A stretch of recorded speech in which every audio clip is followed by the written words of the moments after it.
bienvenidos a Costa Rica Noticias este martes 4 de mayo. Yo soy Elki Méndez y estaré con ustedes en este repaso informativo de 24 horas. Vamos a recordarles a ustedes nuestras redes sociales. Ustedes pueden escucharnos y vernos en Facebook en Cinar Costa Rica Noticias y dejar sus comentarios en Twitter en @CinarNoticias. Antes de empezar con la información, vamos a hacer un repaso por nuestros titulares.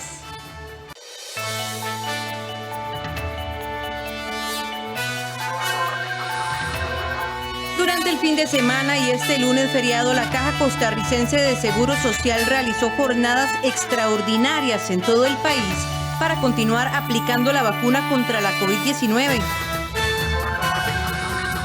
Economista duda de las proyecciones de crecimiento económico que emitió el Banco Central para finales de año. Alajuelense y Santos esperan rival en semifinales, pero aún no hay claridad de quién será. 6 equipos todavía tienen posibilidades, aunque Saprissa y Herediano.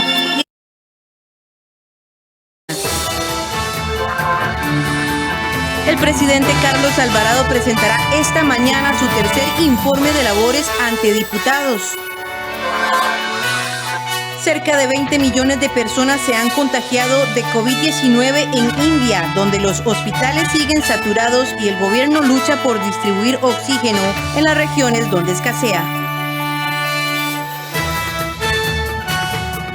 Durante el fin de semana y este lunes feriado, la Caja Costarricense de Seguro Social realizó jornadas extraordinarias en todo el país para continuar aplicando la vacuna contra la COVID-19. Este lunes, 49 puntos de vacunación continuaron aplicando la dosis contra la COVID-19, entre ellos el área de salud de Alajuela Norte, Palmares, Naranjo, el área de salud de Limón, el Valle La Estrella, área de salud de Liberia, Santa Cruz, Parrita, entre otras. Esto con el objetivo de avanzar con la aplicación de la dosis y culminar con el grupo 2, es decir, las personas mayores de 58 años. Precisamente este 3 de mayo se realizó una jornada extraordinaria donde se aplicó la vacuna a 96 personas en el Hospital San Vicente de Paúl en Heredia para apoyar el área de salud de Cubujuquí. En este caso, la dosis se está aplicando a personas mayores de 62 años de edad. He asistido en la mayoría de los centros de salud, por lo menos aquí en el Hospital San Vicente de Paúl. Hoy vamos a trabajar en esta jornada y es un trabajo extraordinario que se va a hacer y en conjunto, como comentaba antes, con el área de salud Heredia Cubujuquí. En esta jornada extraordinaria de Heredia se aplicó la primera dosis de la vacuna a la población y la segunda corresponde para finales de mes. Esto ha generado más tranquilidad entre las personas beneficiadas con la dosis. Desde luego, porque no deja de ser angustiante saber que estamos en un pico y que estamos desprotegidos, estamos sin vacuna. Aunque siempre hay que seguir cuidándose, siempre hay que aplicar siempre los protocolos de sanidad, y entonces tenemos que ayudar al país en ese sentido. Tranquilidad relativa, porque hay que seguirse cuidando, pero sí me da un poquito de seguridad, desde luego que sí. Hasta el momento, el área de salud de Cubujuquí de Heredia afirma que ha tenido una buena respuesta por parte de la población y esperan que en los próximos días puedan avanzar con el grupo 3, es decir, las personas entre los 18 y 58 años de edad con algún factor de riesgo. Realmente al unirse el Hospital San Vicente de Paúl y al unirse también el Palacio del Deporte nos ha ayudado a acelerar el proceso de vacunación. Realmente el área de salud tiene una población, área de salud de Cubujuquí tiene una población bastante grande de adultos mayores. Independientemente, eso ha ayudado a que los adultos se hayan acercado al área de salud y que realmente ellos quieran aplicarse la vacuna. Entonces, ¿qué se ha tratado de mejorar? Que ellos puedan ir al segundo piso, al área de salud de Cubujuquí, las personas que estén inscritas en nuestra área pueden acudir y ellos se les da una cita al otro día. Al corte de la semana pasada, la Caja de Seguro Social contabilizó 818,000 dosis aplicadas en todo el territorio nacional. La policía intervino más de 280 fiestas o eventos durante el fin de semana. La mayoría de los casos fueron fiestas en casas de habitación. Esto ocurrió el fin de semana anterior en León 13 en Tibás. En la casa de habitación se desarrollaba una fiesta con una gran cantidad de personas, la mayoría muy jóvenes. Durante el fin de semana, la Fuerza Pública y el Ministerio de Salud realizaron varias intervenciones, 284 por fiestas, 206 aglomeraciones, 111 locales cerrados por incumplimiento de las medidas y 103 apercibimientos. La mayoría de los casos atendidos por la policía se presentaron en casas de habitación, ya que los eventos que se iban a realizar en fincas privadas fueron suspendidas luego de la notificación de las autoridades. Durante la semana se hizo un trabajo con el Ministerio de Salud para notificar a los organizadores de eventos que estaban anunciados para este fin de semana, eventos grandes. En la mayoría de esos casos, esos eventos se cancelaron, no se realizaron. Pero sí tuvimos muchísimos incidentes este fin de semana de actividades, de fiestas en casas de habitación. Como nos pasó en la León 13, en la León 13 habían varios eventos anunciados, se hizo la notificación previa con estas personas y probablemente lo que hicieron fue cambiar de ubicación y la trasladaron a esta vivienda donde se hizo necesaria la intervención de la policía. La mayoría de los casos atendidos por la policía se deben a reportes que reciben por medio de las dos líneas de atención 911 o el 1322. Las casas de habitación, eso en su mayoría son incidentes que nos están ingresando a través de las dos líneas que se habilitaron para eso, el 911, el sistema de emergencias, y la 1322, que es para específicamente temas que tengan que ver con la emergencia sanitaria. Y hemos tenido una alta demanda de llamadas por ese tipo de situaciones. Así lucía el centro de San José este lunes. Además de ser feriado, también se debe a la aplicación de las medidas sanitarias establecidas para la región central del país, es decir, 45 cantones de Alajuela, San José, Heredia y Cartago, lo cual deben cerrar desde este lunes y hasta el domingo. Todos los establecimientos que reciban al público solo pueden operar bajo la modalidad de autoservicio o servicio a domicilio.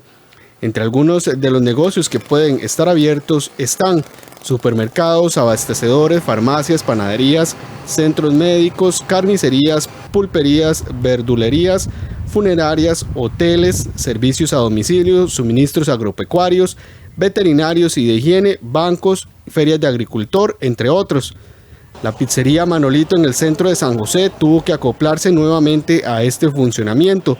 Para el año anterior las ventas bajaron un 10%. Nosotros estamos preparados para vender el servicio de Uber y esperemos pues que la gente responda, y de lo contrario pues no va a ir igual que el año pasado, que bajó de un 100% a un 10% la venta. Entonces esperemos una buena respuesta de la clientela y pues esperar que pase esto. La policía seguirá atendiendo las fiestas y eventos, pero además vigilarán por el cumplimiento de las medidas sanitarias. Con el fin de aportar a la economía de los pequeños y medianos empresarios, Correos de Costa Rica mantendrá su funcionamiento en todo el país durante esta semana de cierres temporales. Debido a las medidas sanitarias impuestas para la región central, las sucursales que se ubican en los cantones afectados solo ofrecerán la recepción y entrega de paquetes. Esta iniciativa obedece a un aporte que desde la institución se quiere hacer para que aquellos negocios que deben cerrar sus locales, pero que mantienen su actividad comercial de forma virtual, no paralicen o atrasen sus entregas por el cierre sanitario. Ante esta decisión, Correos de Costa Rica realizará de forma gratuita el servicio de recolección para las pymes que se ubican en la región central. Todas las sedes de Correos funcionarán en su horario normal desde este martes 4 de mayo. La Policía de Tránsito realizó este lunes operativos de control de carretera para vigilar el regreso de vacacionistas, pero además para hacer cumplir la restricción vehicular sanitaria que comenzó a regir hasta el próximo domingo en el área central. Este era uno de los operativos que la Policía de Tránsito realizó este lunes para vigilar el regreso al área metropolitana de las personas que salieron a zonas de recreo durante el fin de semana largo. A pesar de que se esperaba un aumento importante de vehículos, no fue lo esperado. Efectivamente, lo normal, que siempre cuando hay fines de semana largo, una gran masa vehicular por todo el territorio nacional, a raíz de las restricciones vehiculares se ha visto una disminución considerable en el tema de lo que es el flujo y tránsito vehicular en todas las carreteras. También se realizaron operativos de vigilancia de la nueva restricción vehicular que comenzó a regir este lunes para 45 cantones de Heredia, San José, Cartago y Alajuela. Los lunes no pueden circular los vehículos cuya placa termina en 1-2, martes 3 y 4, miércoles 5 y 6, jueves 7 y 8 y viernes 9 y 0. Y para los fines de semana la restricción es para todo el país. Los sábados no pueden circular cuya placa finalice en 1, 3, 5, 7, 9 y los domingos en 2, 4, 6, 8 y 0. Vemos que hoy comienzan a regir las placas 1 y 2 a nivel nacional en los cantones mencionados por el Ministerio de Salud, ¿verdad? Y efectivamente vamos a tener operativos nocturnos, operativos diurnos para monitorear y realizar operativos sobre la restricción vehicular. Para todo el país y para las placas que puedan circular, la restricción inicia, es decir, no podrán circular a las 9 de la noche y finaliza a las 5 de la mañana. A partir de este 4 de mayo, el MOB implementará nuevos carriles exclusivos en San José. Esto forma parte del proceso de sectorización de transporte público en la capital. Tal como lo destaca este mapa, uno de los tramos con los nuevos carriles exclusivos para autobuses que empezará a funcionar este 4 de mayo abarca 4 kilómetros y va desde Plaza Víquez hasta Curridabat sobre la Ruta Nacional 215. El otro es de doble sentido y va desde Plaza Víquez hasta la Rotonda de la Y, con una distancia de 950 kilómetros sobre la Ruta Nacional 209. Según informó el subdirector de la Unidad Ejecutora de Sectorización, estos son los primeros 2 carriles que se implementarán este 2021, pero no serán los únicos.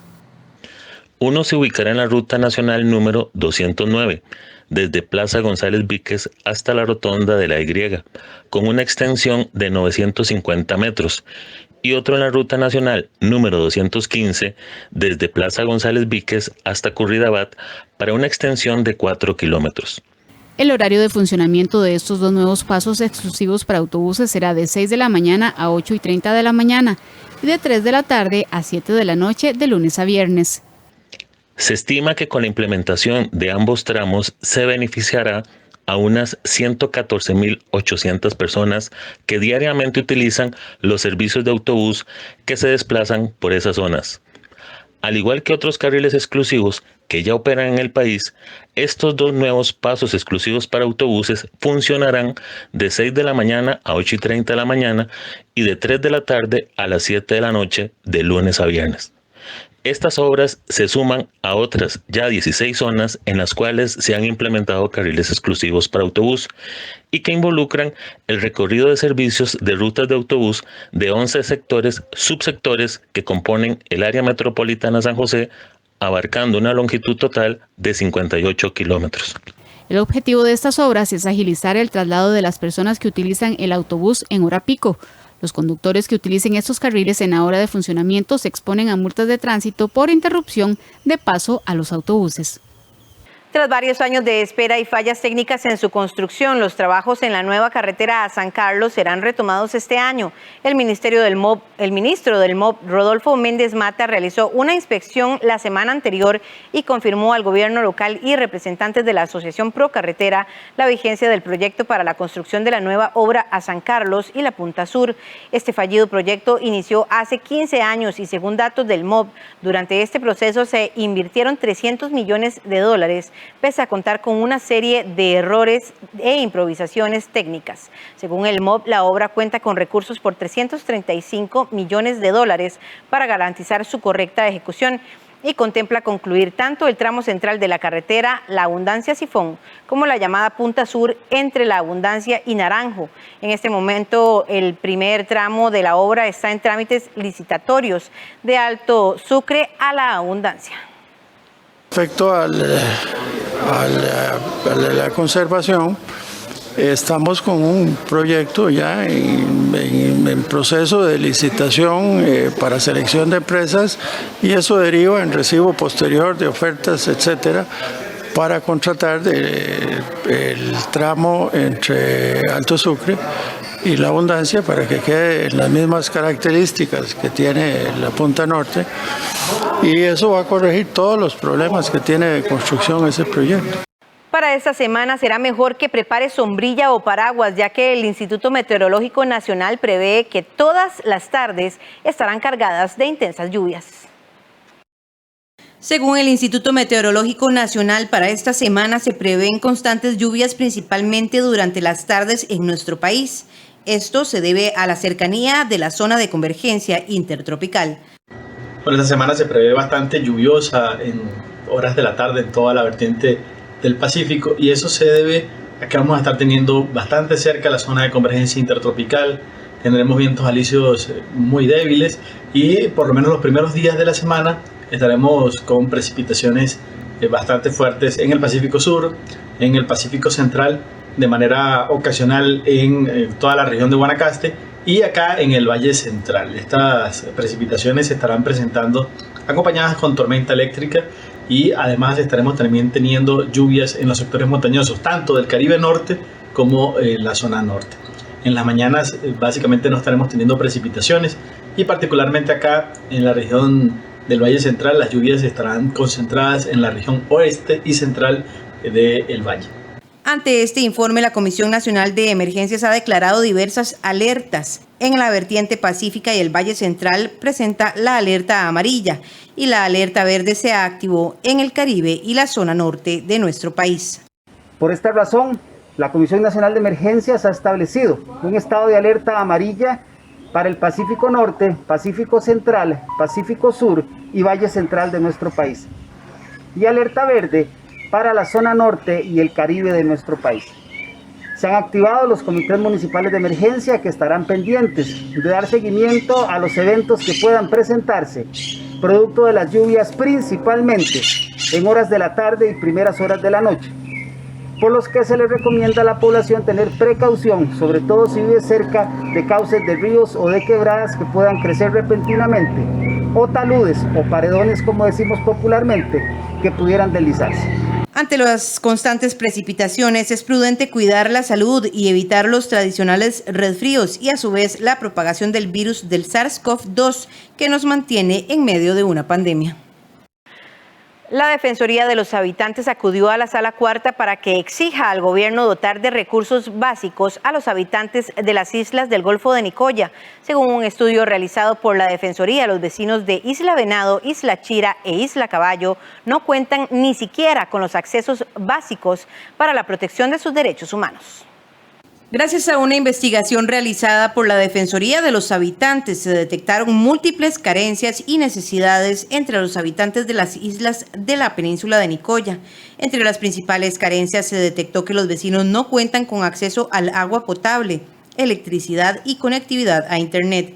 Además, no existe una oferta y continuidad educativa, apoyos sociales, atención médica, controles por afectación ambiental.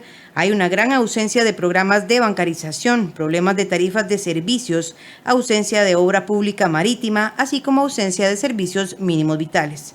Luego de haber presentado este informe a las autoridades y que no existiera respuesta, la Defensoría se acercó a la Sala Constitucional para que se le ordene al Estado la dotación de estos recursos que obedecen a las necesidades básicas y al cumplimiento de los derechos humanos de todas las personas. Desde hace varios años, la Defensoría ha venido acompañando a las poblaciones de las islas en sus demandas por servicios públicos y mejoras indispensables para sus comunidades. Incluso la Defensoría notificó un informe con recomendaciones alegando la urgencia de intervenir ante carencias como la falta de agua potable, electricidad, conectividad, así como asuntos relacionados con la atención médica, obras públicas, marítimas y muchas otras. No obstante, ante las inacciones de las instituciones involucradas, decidimos acudir a la Sala Constitucional para que sea este alto tribunal el que ordene las acciones necesarias para que las y los habitantes de las islas del Golfo de Nicoya, directamente Isla Venado, Isla Caballo, Chira, mejoren su calidad de vida. Entre otras cosas, la Defensoría solicitó que se establezca un plazo perentorio para que la administración activa genere un diagnóstico, plan y cronograma de ejecución sobre la situación presentada en las islas. Un economista ve poco viable las proyecciones económicas que presentó el Banco Central la semana anterior. Al volver del corte comercial, les contamos por qué. Ya regresamos.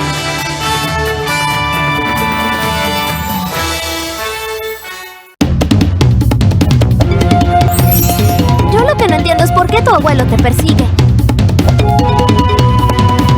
Dejen de perder el tiempo y encuentren al niño.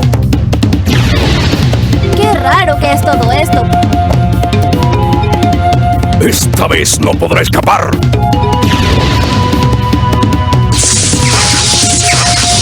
Cibú y el zorro plateado. Todos los sábados a las 10:55 de la mañana. En 13, Costa Rica Televisión. Ageco tiene una buena noticia para todas las personas mayores y sus familiares. Gracias a la televisión, ahora podemos seguir estando cerca a pesar de la distancia, disfrutando de Buena Vida. El nuevo programa de AGECO y 13, Costa Rica Televisión. Buena Vida, de lunes a viernes a las 2:30 de la tarde, por 13, Costa Rica Televisión. Yo apoyo a mi nieto Felipe cuando hace tareas de la escuela. Juntos hacemos un horario antes e incluimos tiempo para descansar y jugar. Nos gusta conversar y llegar a acuerdos. Eduquemos sin castigo físico ni trato humillante. Formemos con amor y respeto. PANI y Gobierno de la República.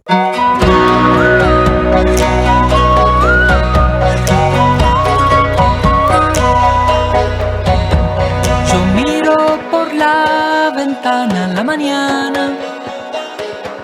A la mañana, yo miro por la ventana en la mañana, a la mañana, miro si hoy está lloviendo, miro si hoy sale el sol.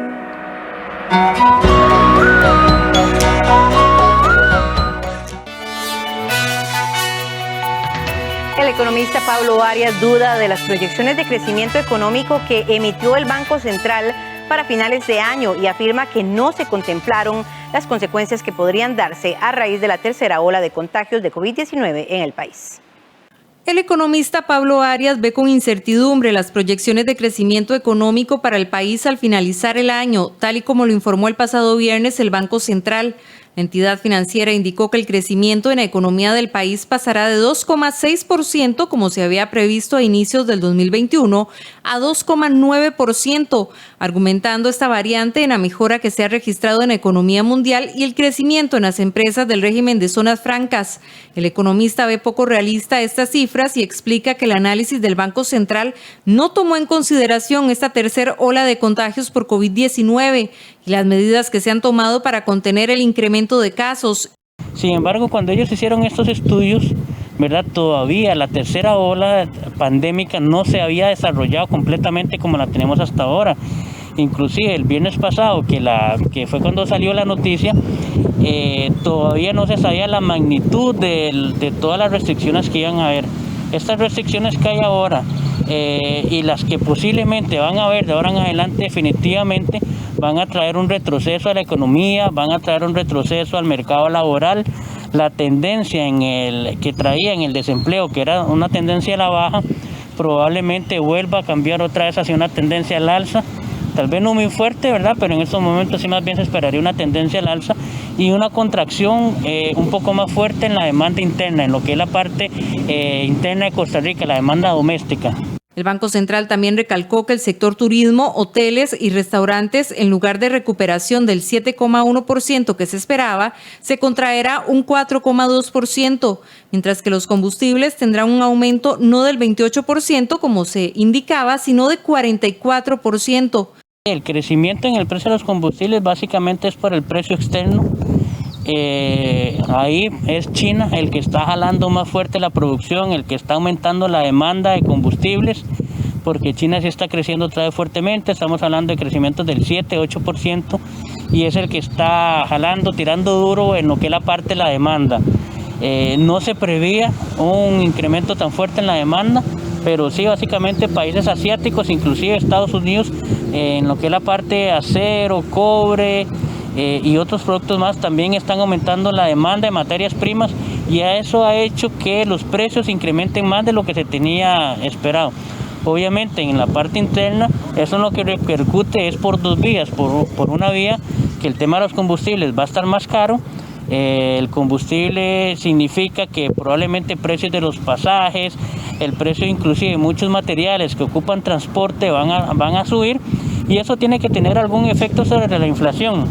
Arias considera que el crecimiento de la economía podría rondar el 2% al cerrar el año debido a las repercusiones que tendrá el país con los cierres y las medidas que se aplican tanto a nivel nacional como internacional. Y precisamente para hablar sobre esa situación económica que está sufriendo nuestro país, está con nosotros Fernando Rodríguez, quien es economista de la Universidad Nacional y quien nos amplía sobre las proyecciones planteadas por la Escuela de Economía de esta universidad y que pretende que el gobierno también tome como una de las ideas para ejecutar. Vamos a darle la bienvenida a don Fernando. Muy buenos días, don Fernando. Tal vez de inmediato iniciar con esta información. ¿Cuáles son esos planteamientos que ustedes hacen y por qué es importante tomarlos en cuenta? Buenos días. Bueno, muchas gracias por la invitación. Mire, estas propuestas que hicimos en días pasados en realidad son reiteraciones de cosas que estuvimos planteando desde el año pasado y que en realidad han tenido un poco eco en las autoridades de este país.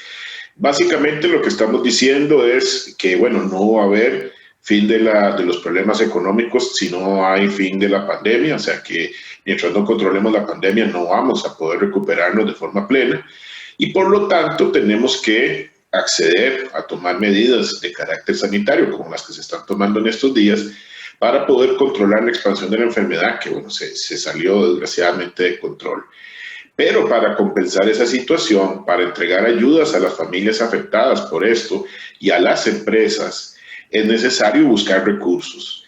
Y eso se hace, por un lado, tratando de buscar o buscando cómo gravar a las personas de mayores ingresos, cómo ponerles impuestos adicionales a las personas de mayores ingresos, y pidiéndole a las empresas que tuvieron un año 2020 mejor que inclusive años previos, porque fueron empresas gananciosas de la situación, que hagan un aporte extraordinario durante este año para poder financiar eso.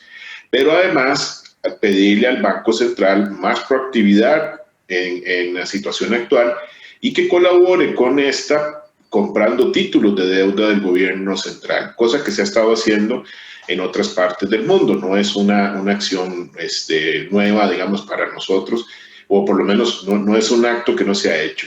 Entonces, un poco el llamado de atención es, pues tenemos que plantear cómo salir de la situación sanitaria, pero no podemos dejar a la gente desamparada y las ayudas públicas son necesarísimas en esta situación. Don Fernando, ¿sienten ustedes dentro del Observatorio Económico y Social de la Escuela de Economía de la Universidad Nacional, que han hecho muchísimos estudios y han hecho muchas valoraciones con respecto a la situación de la economía a raíz de la pandemia? ¿Sienten ustedes que el gobierno no ha destinado tiempo y esfuerzo realmente para poder ejecutar las acciones, no solo las que ustedes proponen, sino entre otras que también se han desarrollado en otras propuestas o incluso ellos mismos han planteado?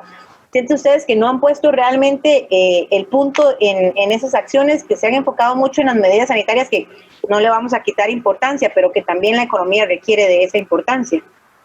Sí, yo creo que no solo tiempo y cabeza en esto, sino además recursos. En algún momento se abrió la posibilidad de enviar propuestas al gobierno. Muchas de estas que estamos presentando ahora nosotros las habíamos entregado al Poder Ejecutivo en agosto del 2020, cuando se dio un espacio para poder presentar estas ideas, y después participamos inclusive de un conversatorio que se hizo alrededor de esto, pero no pasó nada más.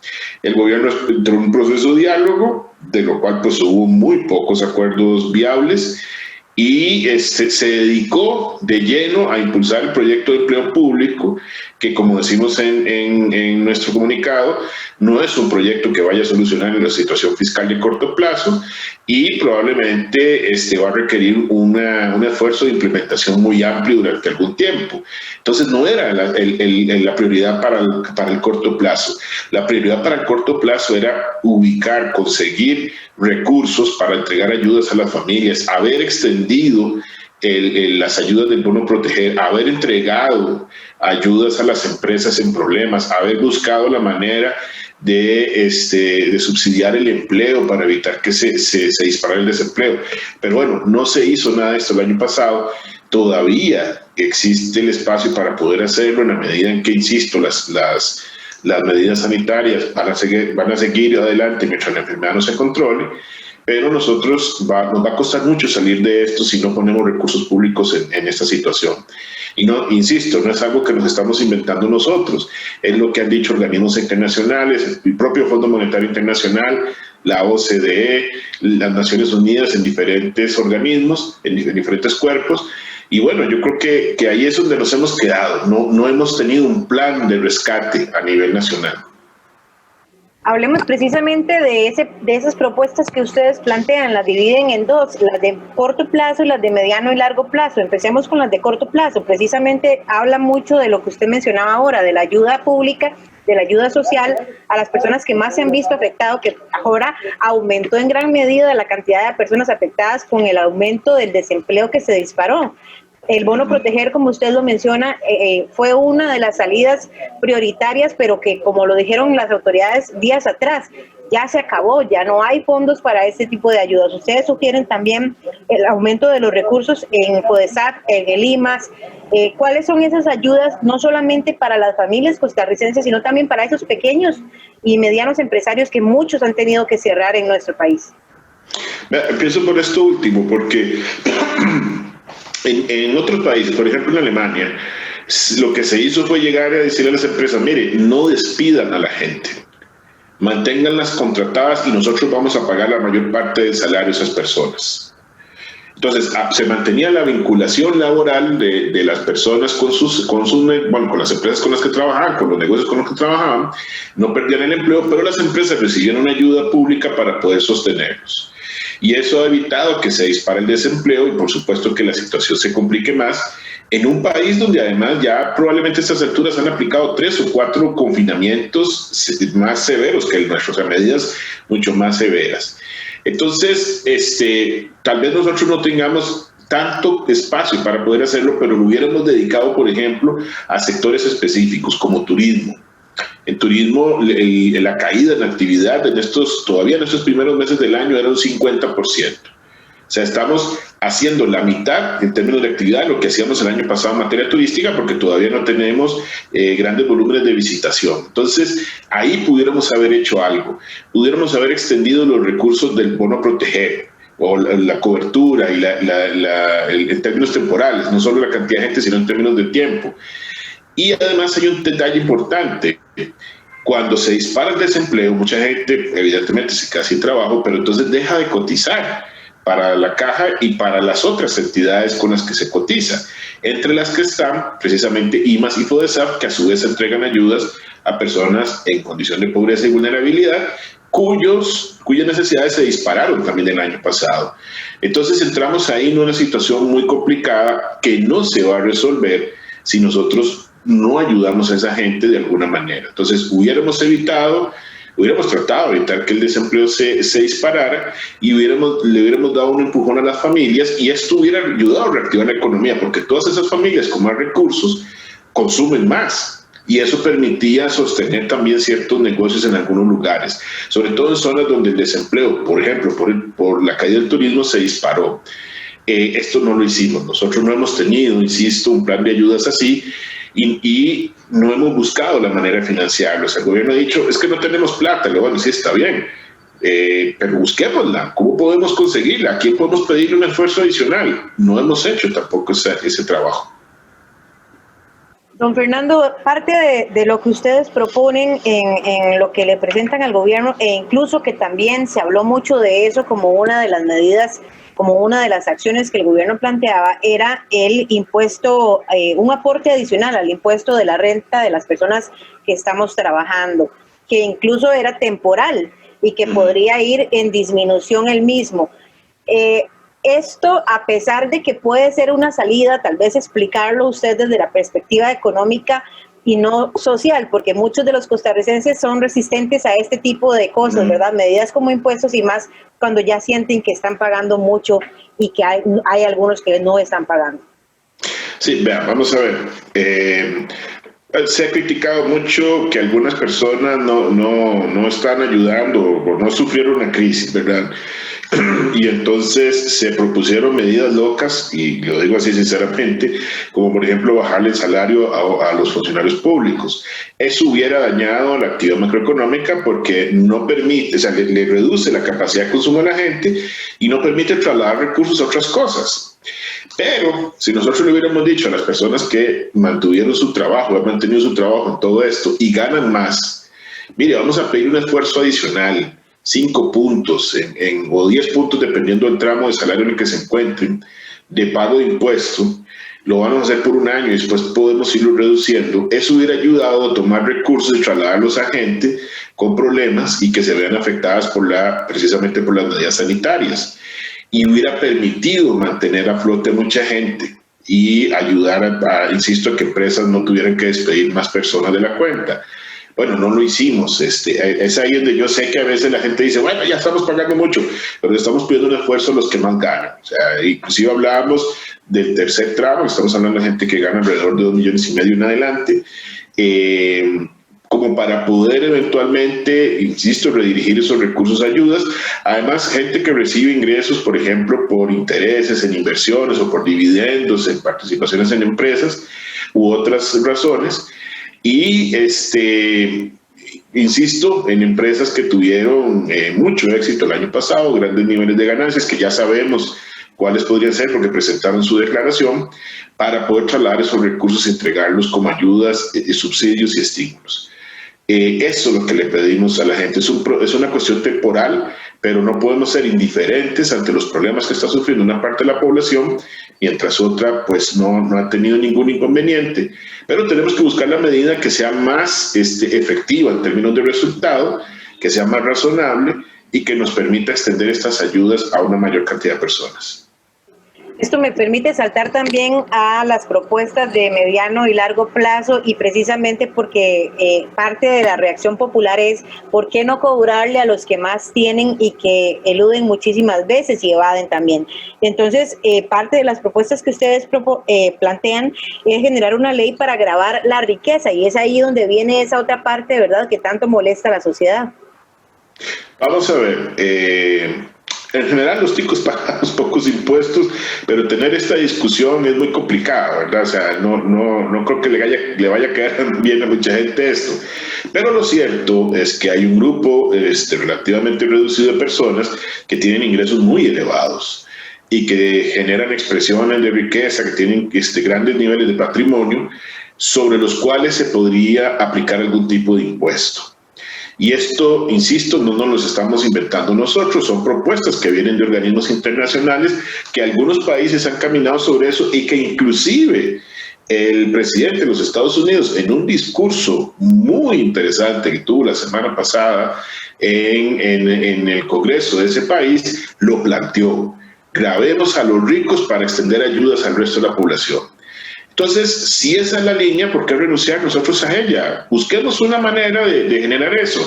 No estamos gravando a la mayoría de la población. Probablemente con esto le lleguemos al 1% de las familias del país, que son las que tienen más dinero, pero podríamos generar muchos recursos para poder seguir con esto. Para salir de la crisis todavía falta mucho. Entonces, creo que hay que ponerle atención a esa idea y ver cómo la logramos aterrizar aquí en nuestro país. Ya casi vamos a terminar. Don Fernando, una pregunta más que me parece muy interesante y que también nos podría explicar a profundidad. Hablemos un poco sobre la reforma fiscal verde, que me imagino que esto es una propuesta incluso más compleja y que pretende ser a mucho más largo plazo. Sí, vamos a ver. Costa Rica tiene un sistema tributario que desgraciadamente depende de que se contamine. Ese es el juego. Yo le decía a algunos colegas que aquí básicamente cuando uno está en el Ministerio de Hacienda cruza los dedos para que se consuma más combustible, y eso es irracional, ¿verdad? Desde el punto de vista del ambiente e improcedente considerando los problemas de cambio climático que ya estamos viviendo. Entonces, en el mundo lo que se ha venido planteando es, bueno, gravemos aquellas actividades que son las más contaminantes, que son las que consumen más energía y que generan mayores impactos en el ambiente. Entonces nosotros hablábamos ahí, bueno, por ejemplo, las actividades generadoras de CO2, digamos de dióxido de carbono, gases equivalentes, son gases de efecto invernadero, el plástico de un solo uso, que ya hubo un proyecto presentado y un intento por hacerlo y fracasó, pero seguimos inundados en plástico, y el plástico puede ser uno de los grandes problemas, o es ya uno de los grandes problemas que enfrenta la sociedad global en el medio ambiente. Gravemos los químicos, los productos químicos que impactan negativamente la salud y el ambiente, particularmente algunos agroquímicos, para poder sumar recursos a esa transición energética que tenemos que hacer.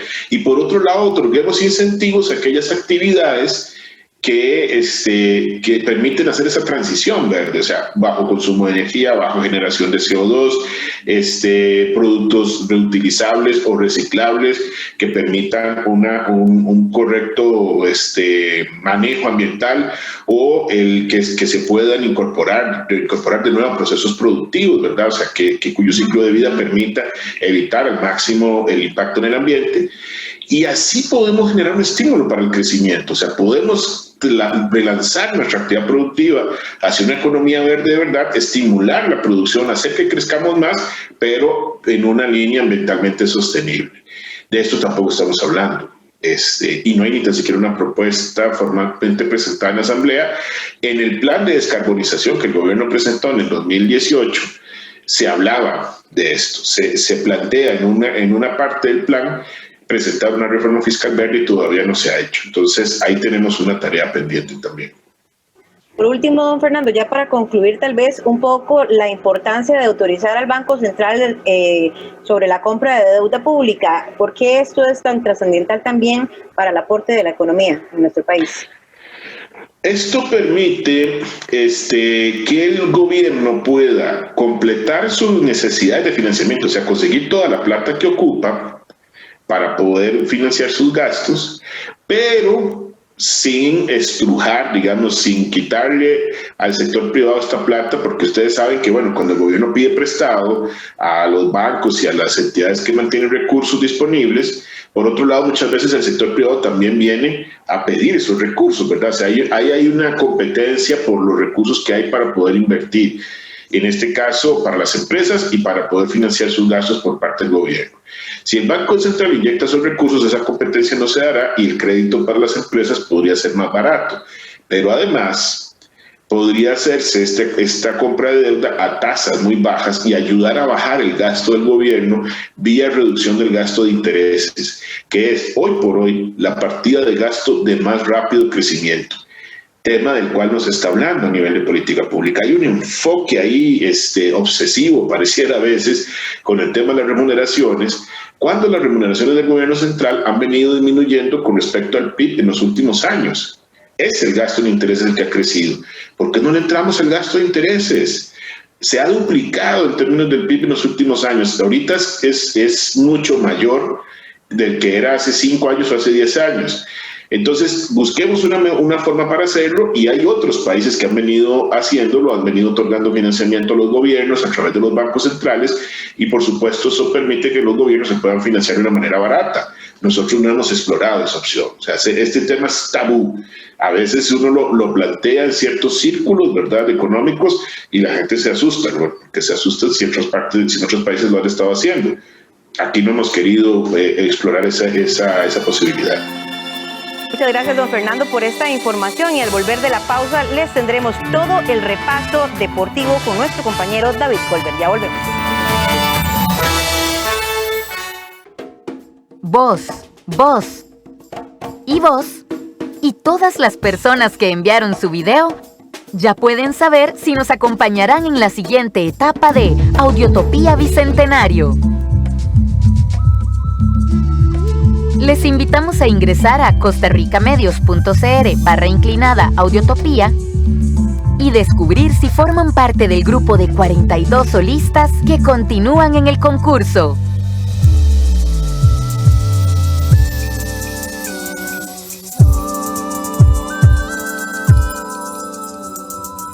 A todas y todos les deseamos la mejor de las suertes y les damos las gracias por compartir su talento en Audiotopía Bicentenario, el concurso de música original costarricense para solistas.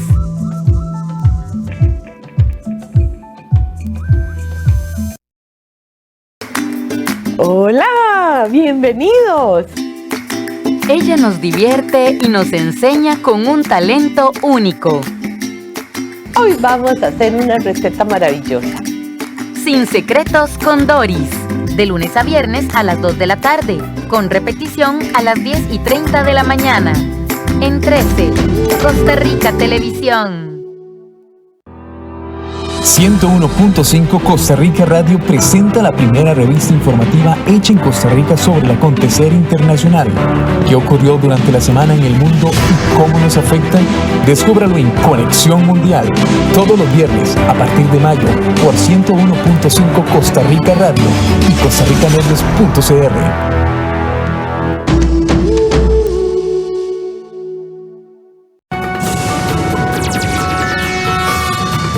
Buenos días a toda la audiencia de Costa Rica Noticias. Pasamos a los deportes. Alajuelense y Santos esperan rival en semifinales, pero aún no hay claridad de quién será. 6 equipos todavía tienen posibilidades, aunque Saprissa y Herediano dieron golpes fuertes en la mesa el fin de semana para ser los principales candidatos. Analizamos el panorama de clasificación de cara a la última fecha en la siguiente nota. Alajuelense y Santos esperan rival para sus semifinales desde hace varias jornadas y a falta de una fecha para acabar la fase regular del Clausura 2021, aún no los tienen. Pero ya hay más claridad para aventurarse sobre quién será el oponente en la siguiente ronda. Luego de la fecha 21, en la cual varios equipos dieron golpes certeros que afianzaron sus posibilidades, mientras que otros las tiraron por la borda, el campeonato finalmente empieza a divisar entre la niebla. Saprissa y Herediano, tercero y cuarto de la tabla de posiciones respectivamente, tienen su propio destino en sus manos, algo que hace varias semanas no era así.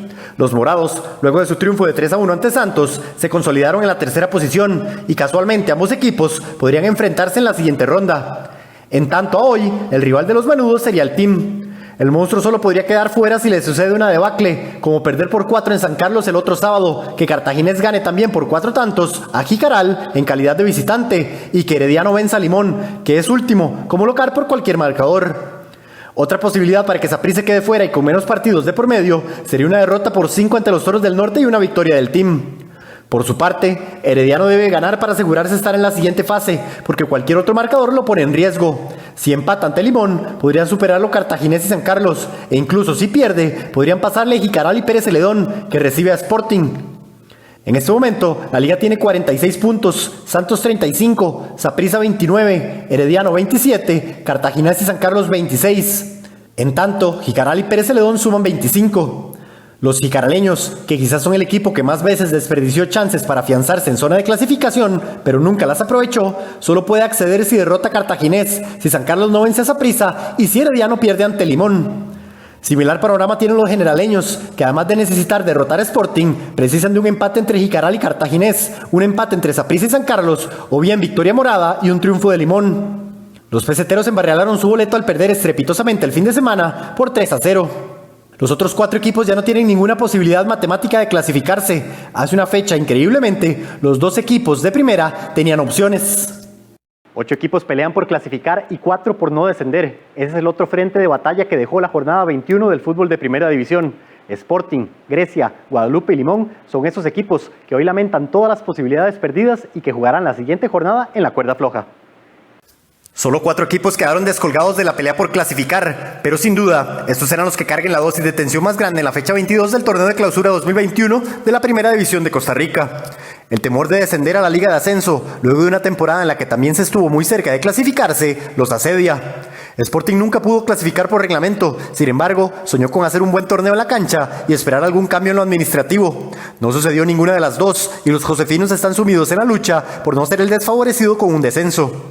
Sporting tiene 23 unidades, y aunque son bastantes los panoramas los que tienen que suceder para quedar últimos, esa simple posibilidad debe aterrorizar, pues su realidad es distinta a todos los demás.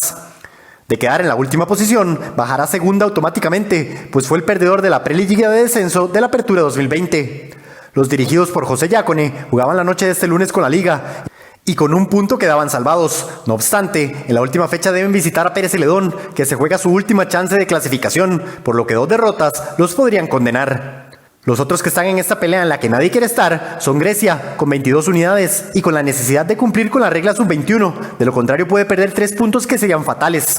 Los de Occidente jugarán de visita ante un Santos ya clasificado y seguro en el segundo puesto en la última fecha, por lo que podrían descansar a su plantel principal de cara a la siguiente fase.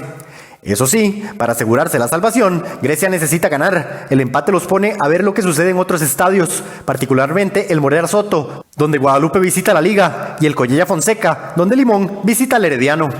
Se debe mencionar que Grecia fue el equipo que le ganó la preliguilla de descenso de la Apertura a Sporting, pero había sido el peor en rendimiento general. En tanto, el ya mencionado Guadalupe también tiene que ganar para no depender de nada más, pero aún con una derrota ante la Liga podría salvarse, siempre y cuando Limón pierda frente al Team.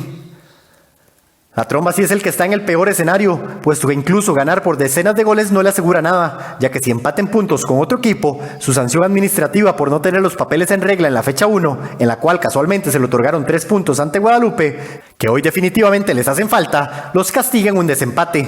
Así, Limón debe al menos puntuar frente a los rojiamarillos y esperar una derrota de los guadalupanos, o bien ganar y esperar por máximo un empate de Grecia. En este momento Guadalupe y Limón están igualados en el último puesto con 21 unidades. Todos los juegos de la fecha 22 se disputarán el sábado a las 3 de la tarde, según disposición de UNAFUT, para garantizarse competitividad. La final del torneo de clausura 2021 de la Liga Motorola de Ascenso quedó definida este domingo, luego del partido entre Guanacasteca y Barrio México, el cual despejó las dudas de quién se toparía a Punta Arenas FC. El detalle en la siguiente nota. Guanacasteca tendrá 4 partidos para obtener su boleto a la primera división, luego de sellar su pasaporte a la final del torneo de clausura 2021 en penales ante Barrio México, equipo que terminó invicto el certamen, pero sin posibilidad de seguir en competencia. Los pamperos ganaron 1-0 en calidad de visitante este domingo, forzando tiempos extra y penales, en donde ganaron por 4 cobros anotados a 2, luego de haber caído en su propia casa el fin de semana anterior por 1-2. La anotación de este encuentro la consiguió Jason Molina al minuto 52. Los pamperos se medirán ahora ante Punta Arenas FC, que también como visitante, pero con mucho más holgura, le dio vuelta a la serie frente a Carmelita. Los chuchoqueros le dieron una paliza a los verdolagas, que fueron irreconocibles en la cancha desde los primeros minutos. El marcador fue de 5-0 en el Rafael Bolaños, para revertir la victoria de 3-2 que había conseguido Carmelita en el estadio Lito Pérez de la provincia puntarenense. Las anotaciones fueron de Mario Centeno al minuto 2, Josifer Castro al 13, Daniel Quiroz al 41 y 46 y Kelly Ramírez al 86. Ahora, al ser Guanacasteca el campeón de la apertura, si gana esta serie obtendrá directamente el boleto a la máxima categoría, algo que no hace desde hace casi 20 años. Sin embargo, si Punta Arenas FC se adjudica la serie, forzará 2 juegos más contra los propios pamperos, consolidada como una final nacional. Ahora procederemos a repasar los resultados de la jornada 13 del fútbol femenino, que de una vez ya tiene a sus clasificados a semifinales. En esta jornada, Alajuelense fue el principal favorecido, porque se robó la cima del torneo a falta de solo una jornada para terminar. Alajuelense se apoderó de la cima de la primera división del fútbol femenino, luego de vencer por 3-1 a Coronado en su visita al Estadio Labrador. Las manudas vencieron con anotaciones de Marta Cox al 11 y 71 y de María Fernanda Barrantes al 72. En el 44 había descontado Camila García por las coronadeñas. Con la victoria, las rojinegras llegaron a 26 puntos en 3 encuentros, 1 más que Dimas y Saprissa y 2 más que Herediano, que es el actual campeón nacional. Sin embargo, Saprissa tiene un juego menos, el cual deberá reponer ante Suba Sports el próximo fin de semana, por lo que podría recuperar el liderato si obtiene una victoria. Este compromiso se suspendió por varios casos de COVID-19 que surgieron en el plantel de las tibaseñas a lo largo de la semana. Por su parte, Dimas Escazú, la sorpresa de este torneo, ganó, llegó al segundo puesto y amarró su clasificación a las semifinales, luego de vencer por 1-3 a Sporting FC, dándole también un golpe letal a las Josefinas, que se quedaron sin posibilidad de pelear la clasificación. Incluso, más doloroso es el golpe luego de haber comenzado ganando, con gol de Yerlin Rojas al 65. Sin embargo, las hechiceras le dieron vuelta al marcador con los tantos de Yaniela Arias al 75, Cristel Sandí al 80 y de la estadounidense Jenny Lakip al 97. Esta última es la goleadora del certamen con 13 tantos. Bueno, un partido súper importante. Gracias a Dios nos llevamos los 3 puntos a casa, que era el objetivo principal. Ahora enfocadas a seguir trabajando para buscar ese semifinal, que tenemos tiempo de estar luchando por eso y felices del resultado y súper felices de tener ya a Fernando Figueroa de vuelta en la cancha.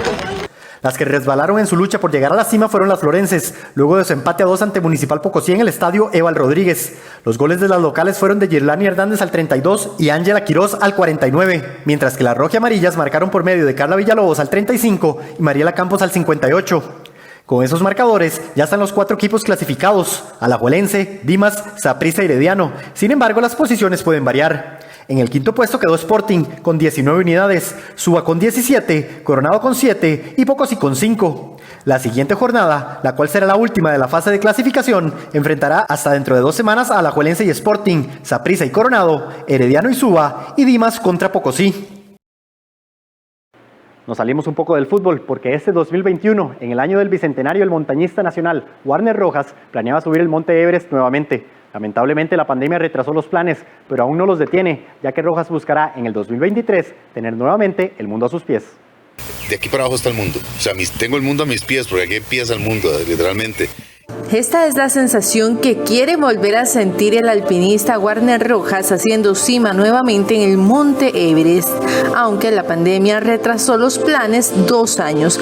A esta altura del año Rojas ya estaría en la expedición, pero la pandemia cambió todo y ahora espera subir en 2023. De momento estaría haciendo algunas expediciones de preparación en Chile y Asia.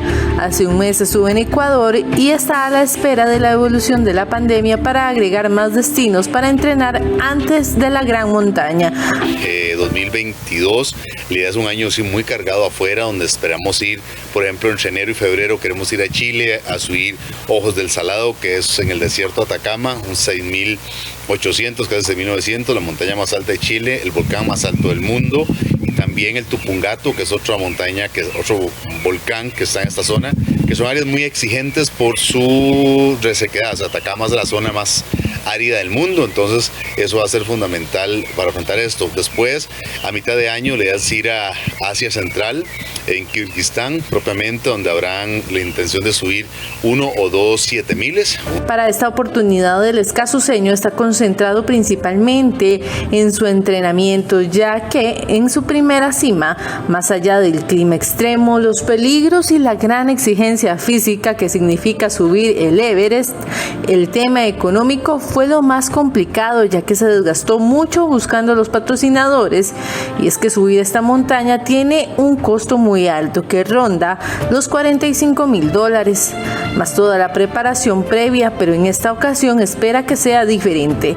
Rojas mantiene en sus planes subir por la cara norte de la montaña, es decir, por el Tíbet, la cara más complicada de esta montaña, la más alta de la superficie del planeta Tierra, que tiene una altitud de 8.848 metros sobre el nivel del mar. La cara norte es mucho más seca, más árida, porque está en el desierto, entonces es del Tíbet, es muy seca, y lo cual hace que sea más fría y más ventosa, más golpeada por esta parte. Además de eso, el campo de base está en una zona, digamos, a 5.000 metros, y hay que avanzar como 18 kilómetros para llegar al siguiente campamento, y no es mucho lo que se gana en altura, campamento avanzado.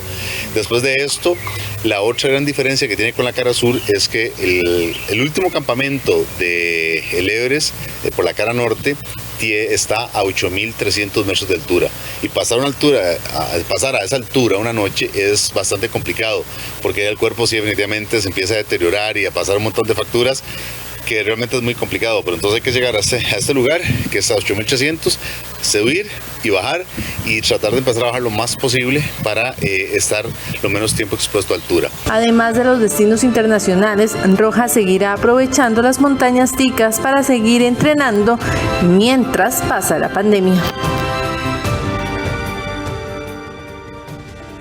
Eso es todo lo que tenemos en los deportes esta mañana. Seguimos con usted, Elki. Muchas gracias, David, por esta información tan importante. Y bueno, y el fútbol, que tiene muchas sorpresas este año, ¿verdad? En este campeonato, muy diferente a lo que se ha venido viendo. Sí, definitivamente ha sido un campeonato completamente atípico, muy reñido, y ahora con la situación de que el Ministerio de Salud quiere suspender un poco la jornada del 22 del fútbol nacional y atrasar un poquito más este campeonato. Bueno, todavía hay bastante noticia.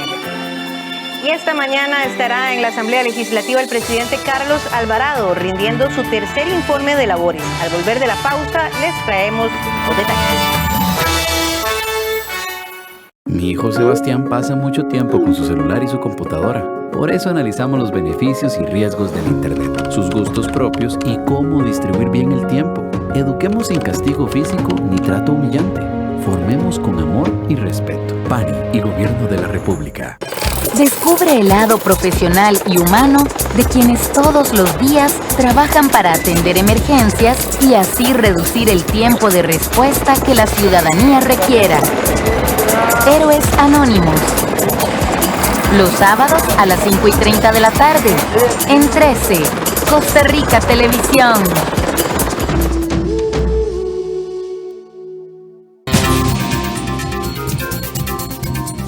Actualidad.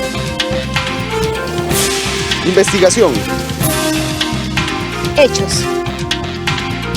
Contexto. Profundidad. Interés público. compromiso. Trabajamos para usted. Somos la televisión pública de Costa Rica.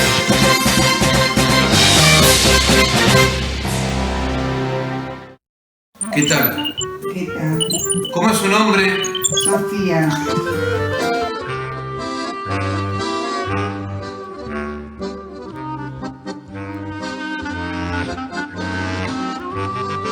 Esta es mi abuela Sofía y el de al lado soy yo.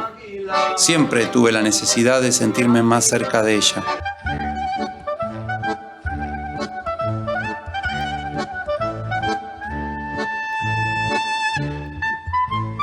¿Pero vos sos un personaje o sos una abuela de verdad? Soy una abuela de verdad.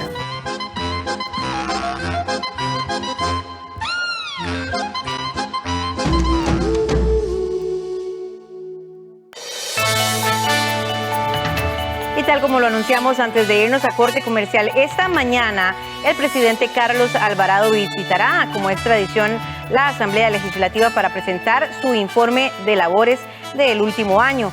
Vamos a ampliar un poco sobre esta información y las expectativas que se tienen para dentro de pocas horas y de todo lo que representa también la presencia del presidente Carlos Alvarado en un año que ha sido bastante convulso, no solamente para el país, sino también para él mismo. Vamos a saludar de inmediato a Daniel Calvo, quien es analista político y está con nosotros esta mañana, pues para analizar precisamente un poco ese discurso y qué podríamos estar escuchando esta mañana. Buenos días, Daniel, bienvenido a Costa Rica Noticias.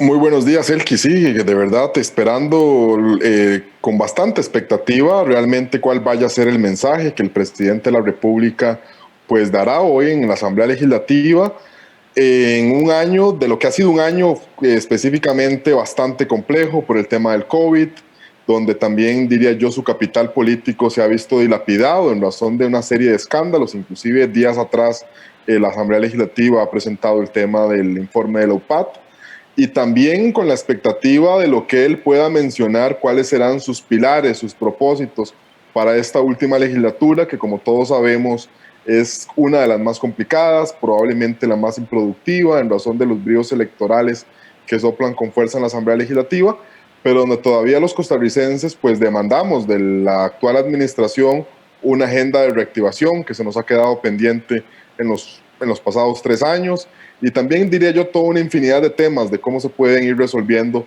sobre todo para dejar quizá una mejor Costa Rica a la persona que lo sustituirá justamente dentro de un año. Daniel, empecemos con lo más reciente, que es el informe que presentaron los diputados de la comisión que investiga el caso de la UPAT.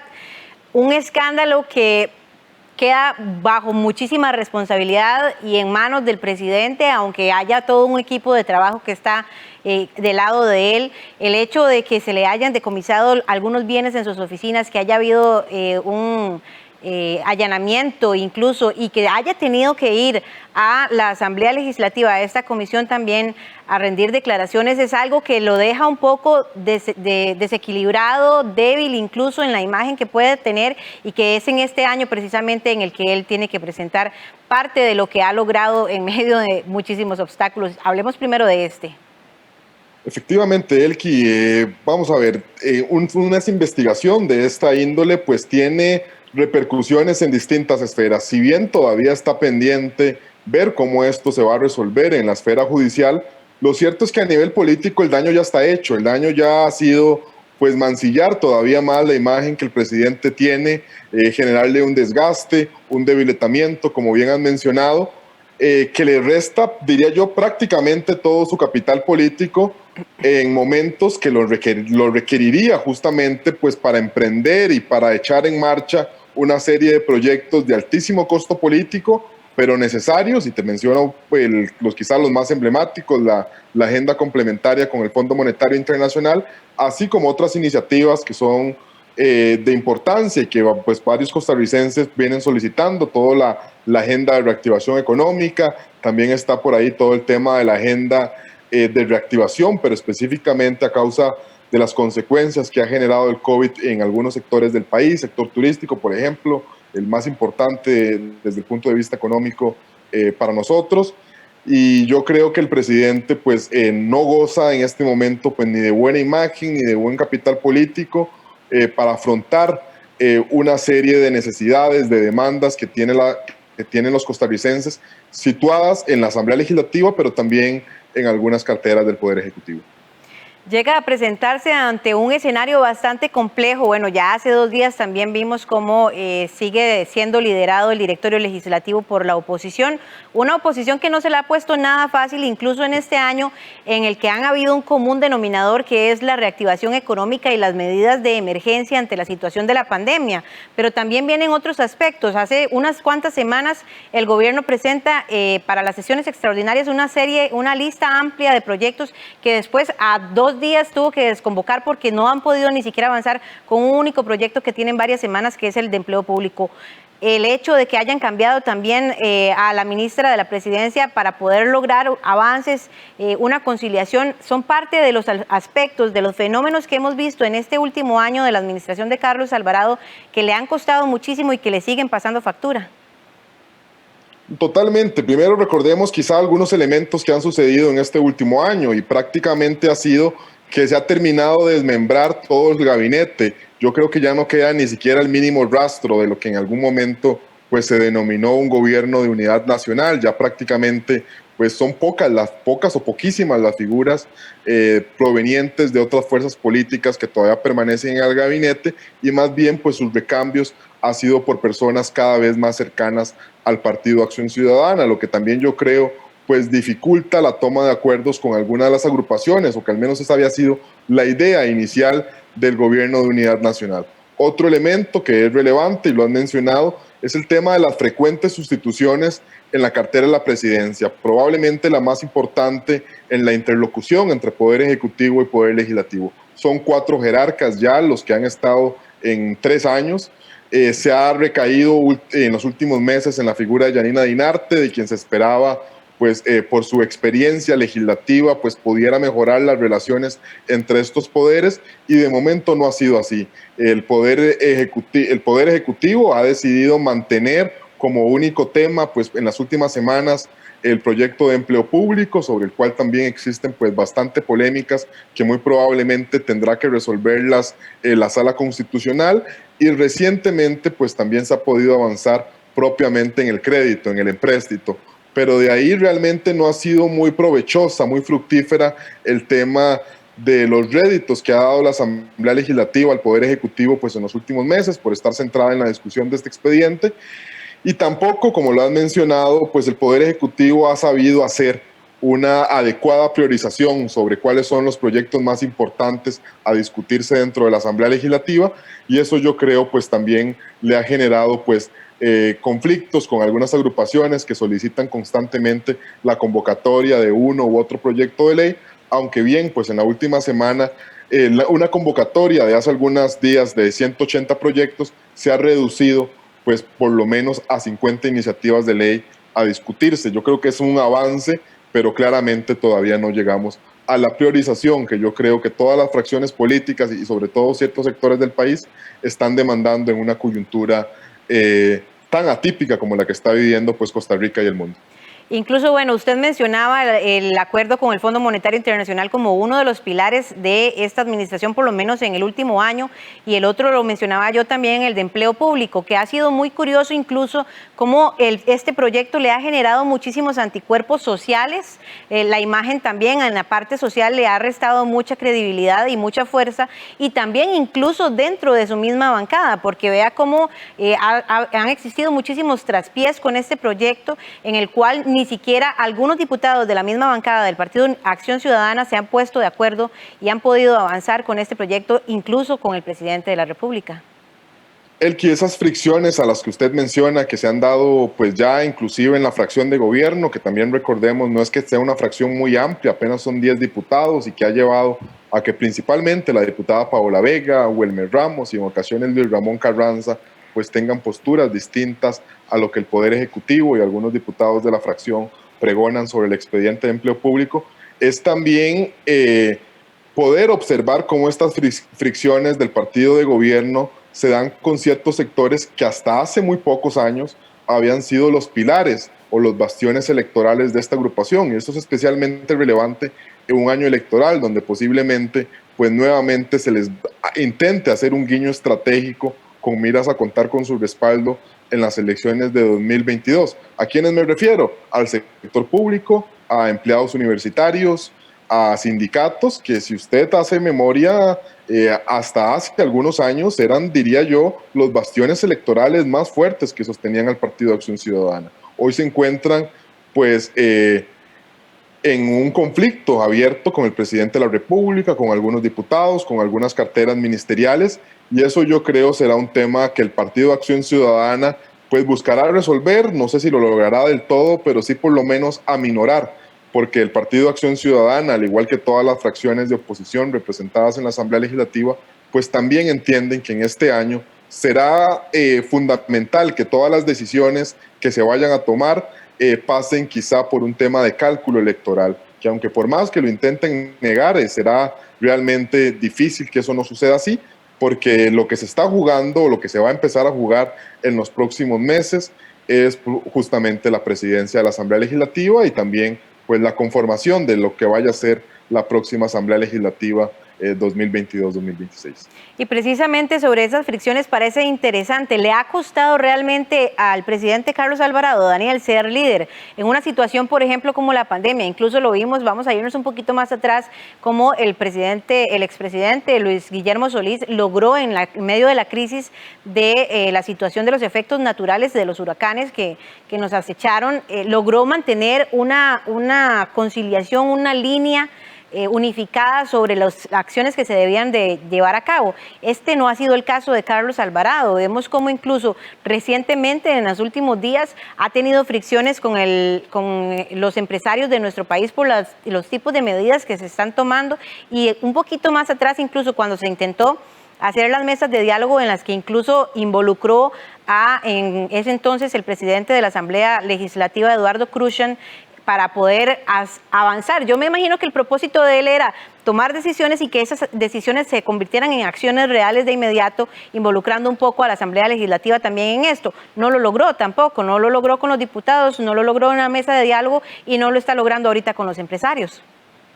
Mire, hacer comparaciones siempre será odioso, pero yo creo que es de manera evidente que el presidente de la República, Carlos Alvarado, no ha tenido el liderazgo suficiente. Primero, en una coyuntura realmente difícil, que no creo que tampoco sea tan sencillo pues poder lidiarla, pero constantemente hemos visto temas de improvisación en cuanto a que por momentos dice que la decisión pues podría ir por determinado lado, termina variando, problemas con algunos jerarcas, ha intentado congraciarse con varios sectores al mismo tiempo y al final de cuentas pues le ha quedado mal a todos los sectores. No ha podido ser quizá el equilibrista que en algún momento sí lo pudo ser Luis Guillermo Solís, que usted mencionaba. Recordemos también que la experiencia política de Carlos Alvarado no es la experiencia política que han tenido pues otros presidentes de la República, quizá con una muchísimo mayor trayectoria tanto en la vida partidaria como en el aparato público. Y de alguna manera pues eso ha quedado demostrado, ha quedado en evidencia. Y también decir que el liderazgo es saber rodearse de personas, y yo creo que no solo Carlos Alvarado pues ha quedado debiendo en labores de liderazgo. Mencionemos, por ejemplo, los vicepresidentes de la República. Mire, yo le apuesto que en este momento muchos costarricenses no recordarán el nombre, porque han sido figuras casi que prácticamente invisibles. Lo mismo en algunas carteras que por las circunstancias que vive el país, pues deberían de tener o se requeriría quizá un liderazgo muchísimo más amplio. La cartera de la ministra de Economía, por ejemplo, que yo creo que también es una figura invisible hasta la fecha. Y así, bueno, hemos mencionado los constantes cambios existentes en la cartera del Ministerio de la Presidencia. Y uno que más bien usted, pues mejor que yo lo sabrá, es las debilidades a nivel de la cartera de comunicación que el presidente ha tenido, pues no solo en el último tiempo, sino a lo largo de estos 4 años. Por último, Daniel, ya para cerrar esta entrevista, ¿qué avances ha podido tener en su gestión el presidente, por lo menos en el último año? Podríamos destacar obra pública, un poco las infraestructuras viales se han ido avanzando. Creo que ese podría ser su fuerte en el camino en esta presentación de esta mañana. Y tras de esto, un poco también lo que ha perjudicado en ese accionar el recorte del presupuesto, que fue también un golpe fuerte para el gobierno. Mire, usted lo menciona bien, realmente uno de los puntos altos, y muy probablemente esto también va a quedar todavía en mayor evidencia cuando ya se vengan pues a sacar quizá las medallitas cercanas al tema del periodo electoral, será el tema de infraestructura. Me atrevería a decir que realmente, haciendo una muy rápida evaluación del gabinete, la figura de Rodolfo Méndez Mata pues sobresale muy por encima de otras figuras, como a las que yo le mencionaba, que han pasado pues completamente invisibilizadas a lo largo de esta administración. Entonces, eso será uno de los temas principales, me imagino yo, que vaya a existir un abordaje. Existirá también un tema de abordaje en cuanto a las circunstancias tan particulares que le ha tocado vivir a Costa Rica con el tema de la pandemia del COVID, no solo en razón de la atención del tema sanitario, que creo que todavía pues aunque ha venido perdiendo fuerza, pues todavía guarda un reconocimiento importante por parte de la población de cuál ha sido el manejo que se le ha dado en respecto al Ministerio de Salud, en cuanto al tema de la vacunación, etcétera, aunque siempre hay polémicas importantes y sobre todo denuncias también acaecidas en los últimos días, por ejemplo, con el tema de la falsa vacunación, con escándalos administrativos en la compra de vacunas, escándalos también en la Caja Costarricense, pero creo que todavía eso guarda algún grado de reconocimiento. Pero diría yo, lo más importante, lo que uno esperaría en este mensaje del presidente del día de hoy, en unas próximas horas, es que él pueda delinear, tener primero una claridad de cuáles son las consecuencias en el ámbito político, en el ámbito social y económico de la pandemia, pero no solo generar ese diagnóstico, sino que pueda delinear, ojalá, algunas acciones que él intentará pues poner el pie en el acelerador en este últimos 12 meses que le restan de gestión, para así pues entregar al menos una Costa Rica que le pueda hacer frente pues a los temas que quedará debiendo. Recordemos que vamos a tener un retroceso importantísimo en temas de turismo, por consecuencia de ello en nuestras finanzas, pero que nos permitan quizá salir del precipicio en lo que quizá a él le correspondió también iniciar la gestión. Podemos recordar la situación tan polémica o tan complicada más bien que vivía el país antes de la aprobación de la reforma fiscal y que ahora nuevamente pues por estas circunstancias particulares se ha visto agravada y Costa Rica nuevamente pues se encuentra en una situación realmente cercana al precipicio que ojalá se pueda resolver en alguna medida en estos 12 meses y que también pues le pueda dar continuidad quien vaya a sustituir a Carlos Alvarado el próximo 8 de mayo. Perfecto, Daniel. Muchísimas gracias por su ayuda y por aclararnos un poco lo que podríamos esperar para esta mañana. Muchas gracias por acompañarnos en Costa Rica Noticias. A las órdenes. Y sumergido en una gran crisis sanitaria, la India distribuye oxígeno en los lugares donde más escasea. Esta y otras informaciones internacionales al volver de la pausa. Un acercamiento a los grandes personajes de la historia, cuyos pensamientos y hechos modificaron nuestra sociedad y cultura. Cultura para principiantes. Los sábados a las 5:15 de la tarde. En 13, Costa Rica Televisión. AGECO tiene una buena noticia para todas las personas mayores y sus familiares. Gracias a la televisión, ahora podemos seguir estando cerca a pesar de la distancia, disfrutando de Buena Vida. El nuevo programa de AGECO y 13, Costa Rica Televisión. Buena Vida, de lunes a viernes a las 2:30 de la tarde, por 13, Costa Rica Televisión. De la respetada cadena alemana Deutsche Welle, un especial sobre la pandemia que vivimos. Especial Coronavirus DW, de lunes a viernes a las 5 de la tarde, aquí en 13, Costa Rica Televisión. Costa Rica es pura vida. Costa Rica es mi patria querida. Temas de salud, temas de cocina, música, hogar. Son muchas las informaciones que tenemos todos los días de 8 de la mañana y hasta las 10. A diferentes medios y en nuestros diferentes espacios ustedes pueden disfrutar de Café Nacional. Así es, te invitamos 8 de la mañana, de lunes a viernes. Un pueblo en marcha pero sin apuros. Costa Rica, Costa Rica. Cerca de 20 millones millones de personas se han contagiado de COVID-19 en India, donde los hospitales siguen saturados y el gobierno lucha por distribuir oxígeno en las regiones donde más escasea. Un tren cargado de oxígeno. Este expreso transporta cisternas de oxígeno medicinal para los estados indios más afectados por una segunda ola de coronavirus devastadora. Cerca de 20 millones de personas se han contagiado el COVID-19 en India, donde los hospitales siguen saturados y los insumos médicos escasean.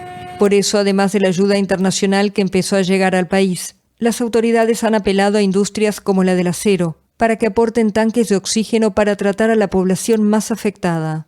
Este país de 1.300 millones de habitantes ha registrado 8 millones de nuevos casos desde fines de marzo, según datos oficiales, aunque muchos especialistas estiman que son muchos más.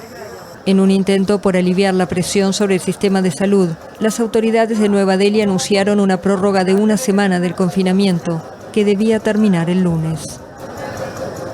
La Agencia Europea de Medicamentos anunció este lunes haber comenzado a evaluar la vacuna contra el COVID-19 de Pfizer-BioNTech para niños de entre 12 y 15 años, tras una solicitud similar en Estados Unidos.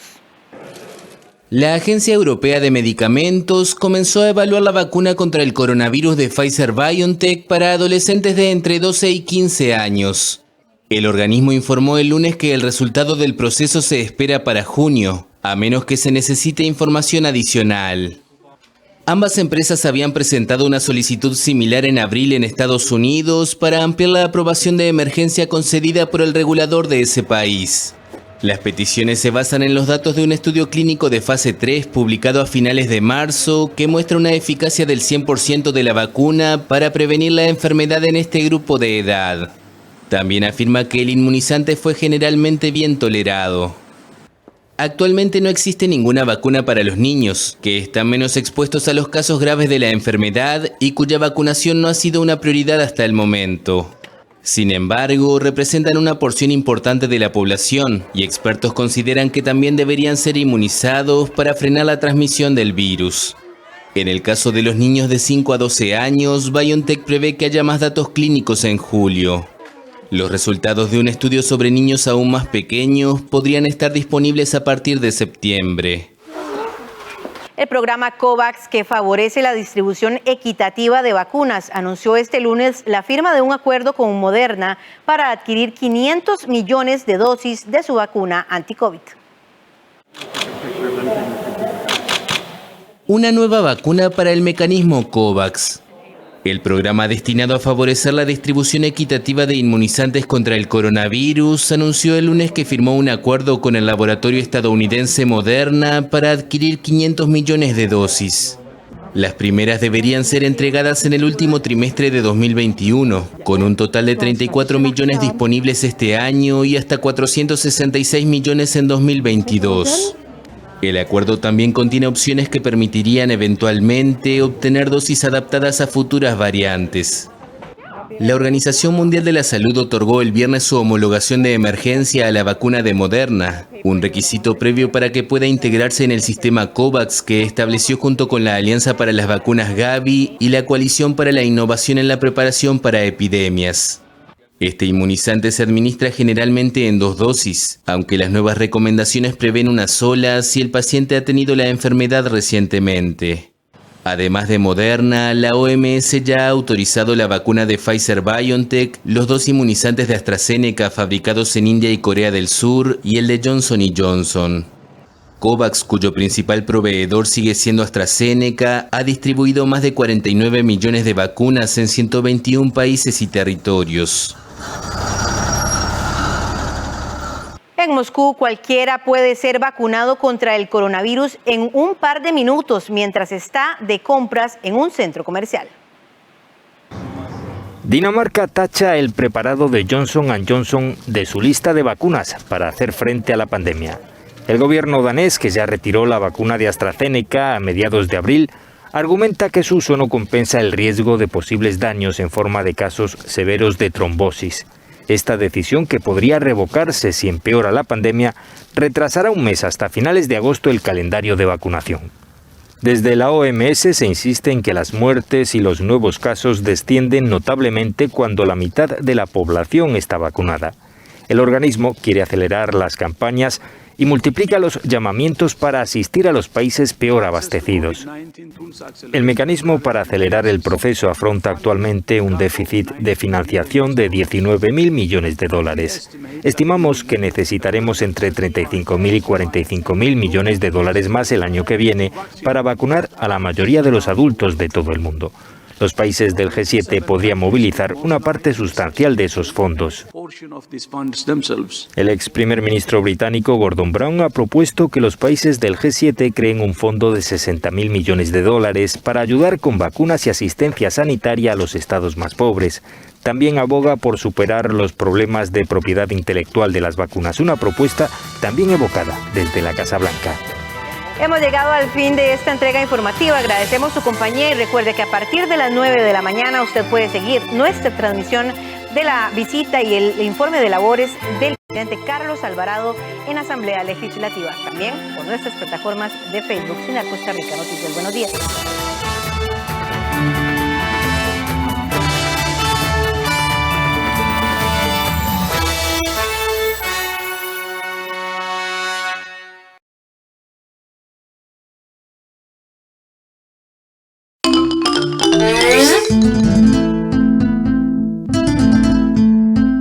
Pero esto no está bien dicho.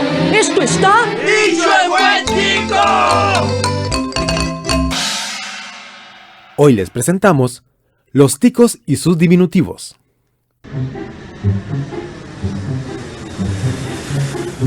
Los costarricenses somos conocidos a nivel internacional como los ticos.